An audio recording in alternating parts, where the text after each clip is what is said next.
Sidang jamaah Jumat rahimakumullah. Pada kesempatan siang hari ini, izinkan khatib akan menyampaikan dengan tema nasihat Luqman Al-Hakim. Jamaah rahimakumullah.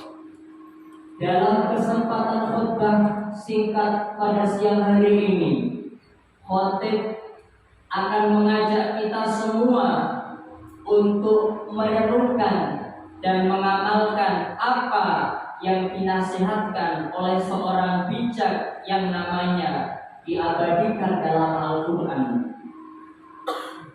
Luqman yang berjuluk Al-Hakim kepada putranya. Hadirin sidang jamaah Jumat rahimakumullah. Luqman adalah seorang laki-laki yang hakim, bijaksana, yakni orang yang diberikan hikmah dan kebijaksanaan oleh Allah Subhanahu wa Ta'ala. Karenanya ia terkenal dengan nama dan julukan Luqman Al-Hakim. Menurut satu pendapat, ia adalah seorang nabi. Pendapat yang lain menyatakan ia adalah seorang wali yang soleh. Pendapat yang kedua ini lebih kuat. Nasihat Luqman Al-Hakim kepada putranya yang diceritakan dalam Al-Quran. Ia mengawali nasihatnya dengan memperingatkan putranya dari syirik, menyembah selain Allah Subhanahu wa Ta'ala, menjauhinya dan menyebut syirik sebagai kezaliman yang besar. Allah Subhanahu wa Ta'ala menceritakan nasihat indah tersebut. Allah menceritakan dalam Al-Quran surah Luqman ayat 13, A'udzu billahi minasyaitonir rajim. Bismillahirrahmanirrahim. Wa in qala Luqmanu libnihi wa huwa ya'iduhu ya bunayya la tusyrik billah inna syirka la dzulmun 'adzim. Shadaqallahul 'adzim. Sesungguhnya mempersekutukan Allah adalah benar-benar kezaliman yang sangat besar. Surah Luqman ayat 13. Ma'asyiral muslimin, sidang jamaah Jumat rahimakumullah. Inilah kebiasaan para nabi dan orang-orang soleh yang mereka prioritaskan untuk diajarkan dan disebarkan adalah iman kepada Allah Subhanahu wa Ta'ala dan menjauhi syirik. Karena iman dan menjauhi syirik adalah hal terpenting bagi seorang hamba dan berkaitan dengan kebahagiaan hakiki dan abadi di akhirat nanti. Setelah memperingatkan putranya dari syirik, Luqman pun melanjutkan nasihatnya dengan mengatakan, Ya bunayya, innaha in takum mithqala habbatin min khardalin fatakun fi sakhratin aw fis samawati aw fil ard ya'ti biha Allah innallaha latifun khabir. Yang artinya, wahai anakku, sungguh jika ada perbuatan buruk seberat biji sawi sekecil apapun dan berada dalam batu atau di langit ataupun di bumi, niscaya Allah mengetahuinya dan akan memberinya balasan. Sesungguhnya Allah Maha mengetahui perkara-perkara yang samar dan Maha mengetahui hakikat perkara tersebut. Surah Luqman ayat 16. Hadirin rahimakumullah. Dengan nasihat ini, Luqman memberikan pemahaman kepada putranya bahwa Allah Ta'ala Maha Kuasa atas segala sesuatu dan mengetahui segala sesuatu. Sampai-sampai seandainya ada suatu perbuatan buruk seberat biji sawi pun, maka itu tidak menjadikan Allah lemah sehingga tidak mengetahuinya. Allah Subhanahu wa Ta'ala mengetahuinya dan akan mendatangkannya di hari kiamat untuk diberi balasan. Dimanapun keburukan itu berada dan dimanapun keburukan itu dilakukan, marilah kita perhatikan. Hal pertama yang Luqman sampaikan adalah memperingatkan putranya dari syirik dan memberinya sebuah pelajaran tentang tauhid. Hal ini mengingatkan kita kepada hadis sahabat Jundub bin Abdillah yang berkata, "Kunna ma'an Nabi sallallahu alaihi wasallam wa nahnu fityanun azawiratun fata'allamna al-iman qabla an nata'allama al-Qur'an umma ta'allamna al-Qur'an fasjadna bihi imanan." Rawahu Ibnu Majah. Yang artinya, dahulu kami bersama Nabi Muhammad sallallahu alaihi wasallam, saat kami menjelang usia balik, kami pun belajar tentang iman sebelum kami belajar Al-Quran. Kemudian kami mempelajari Al-Quran, maka semakin bertambahlah keimanan kami dengannya. Hadis riwayat Ibnu Majah. Jadi perkara iman didahulukan dan diprioritaskan atas seluruh amal lainnya, karena amal seseorang tidak akan diterima selama ia tidak beriman kepada Allah.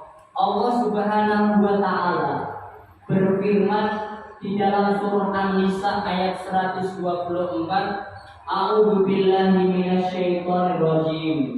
Wa may ya'mal minas solihati min dzakarin aw untha wa huwa mu'min fa ulaika yadkhulunal jannata wa la yudlamuna nakira." Shadaqallahul azim.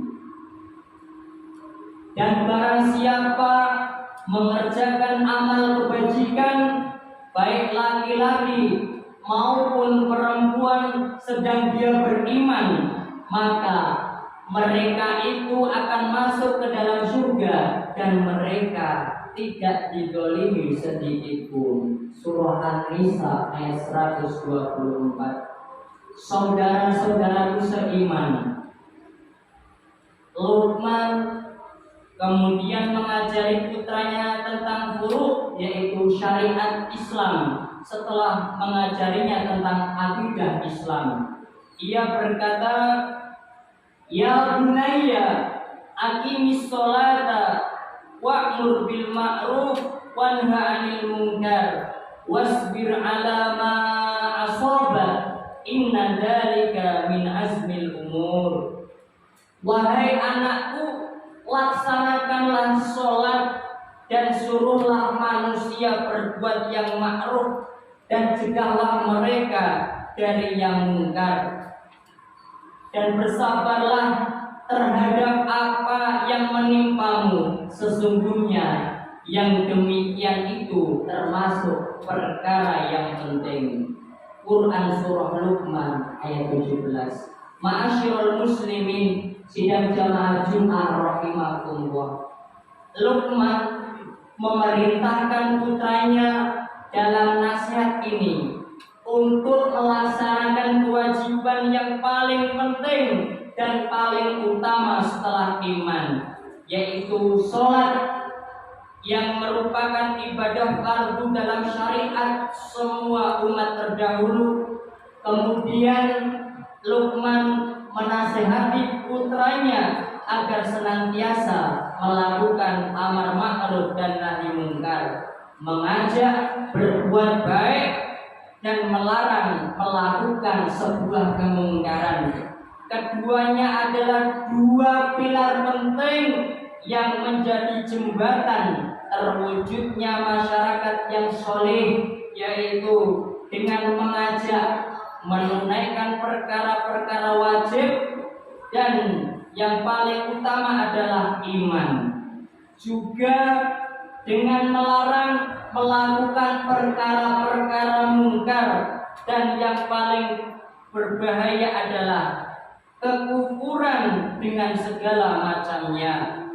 Ma'asyiral muslimin rahimakumullah. Lalu Luqman membimbing putranya agar bersabar, karena sabar dengan segala macamnya adalah cahaya yang menyinari jalan setiap muslim. Jadi beriman harus disertai dengan sabar untuk tetap terus berpegang teguh dengannya.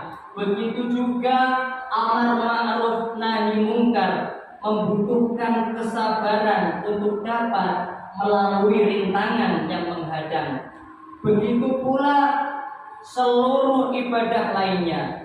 Setelah itu, Luqman menasihati putranya agar berakhlak mulia. Ia berkata, wala tusair khuddaka linnasi wala tamshi fil ardi maraha innallaha la yuhibbu kulla mukhtalin fakhur.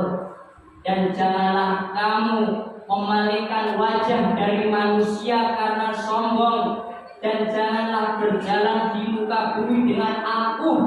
Sungguh Allah tidak mencintai setiap orang yang sombong dan membanggakan diri. Quran surah Luqman ayat 18. Sombong ada dua. Yang pertama adalah mengetahui kebenaran lalu menolaknya, karena yang menyampaikannya lebih rendah status sosialnya, lebih sedikit hartanya, lebih muda usianya, dan semacamnya. Yang kedua, merendahkan orang lain. Kedua jenis sombong ini termasuk dosa besar. Saudara-saudaraku seiman, marilah kita bersikap rendah hati kepada orang yang lebih tua ataupun yang lebih muda.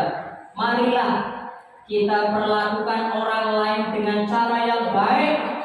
Mari kita simak dengan baik apa yang orang lain bicarakan kepada kita.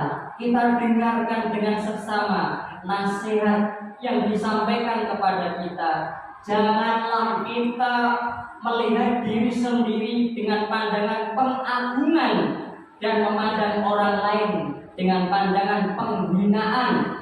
Jika kita mendengarkan kebenaran dari seseorang, maka janganlah kita menolaknya, karena ia lebih muda usianya, lebih minim ilmunya, lebih sedikit hartanya, atau lebih rendah status sosialnya. Sebaliknya, hendaklah kita terima, kita ikuti serta amalkan perkataannya.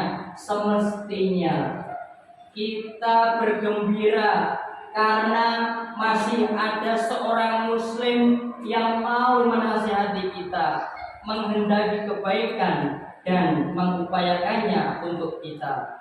Barakallahu li wa lakum fil Qur'anil azim wa nafa'ani wa iyyakum bima fihi min ayati wa dzikril hakim. Aqulu qawli hadza astaghfiru innahu huwal ghafurur rahim.